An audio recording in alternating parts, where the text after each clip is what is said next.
onde todos os quarteirões são quadrados e as ruas paralelas distam 100 metros uma da outra, um transeunte faz o percurso de P a Q pela trajetória representada no esquema a seguir. O deslocamento vetorial desse transeunte tem módulo em metros igual a...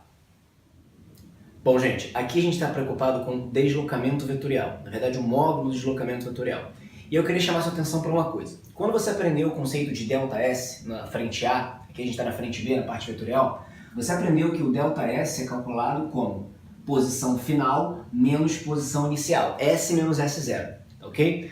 Só que para você calcular esse ΔS, você tem que ter um sistema ordenado de posição. Como é que você vai saber qual é a posição final e a posição inicial?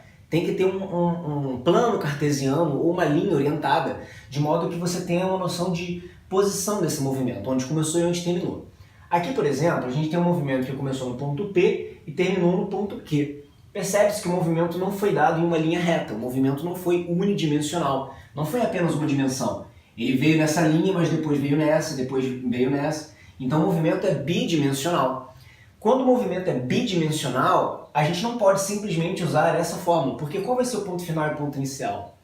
Então, essa fórmula a gente usa, esse conceito de deslocamento escalar, de ΔS, a gente usa quando a gente tem um movimento em linha, que geralmente é a maioria dos exercícios, né? Você tem um móvel que vai numa estrada e por aí vai.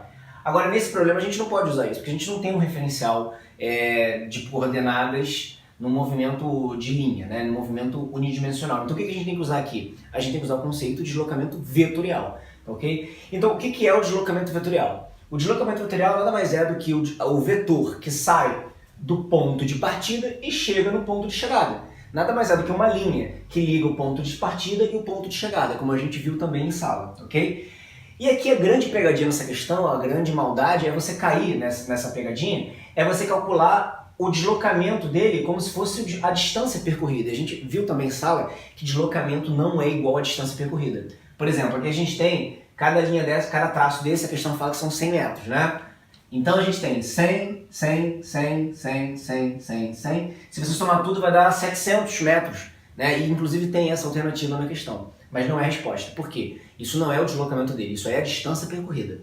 Deslocamento vetorial é o módulo do deslocamento, do vetor deslocamento. E o que é vetor? Como eu acabei de falar, tem que ser uma reta, ou melhor, um segmento que parta do ponto de partida e chegue lá no ponto de chegada. Tá? Orientado.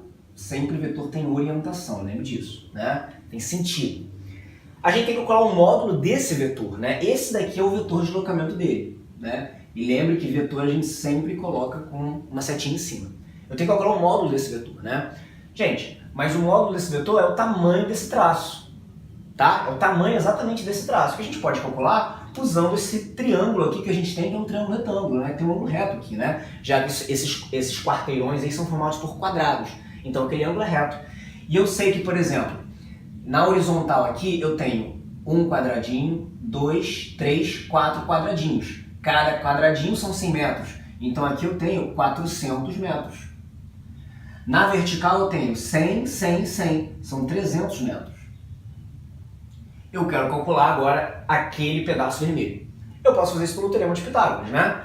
Isso aqui seria a hipotenusa. E cabe lembrar que, quando a gente está falando de módulo de vetor, a gente tem que botar o vetor entre as barrinhas do módulo, né?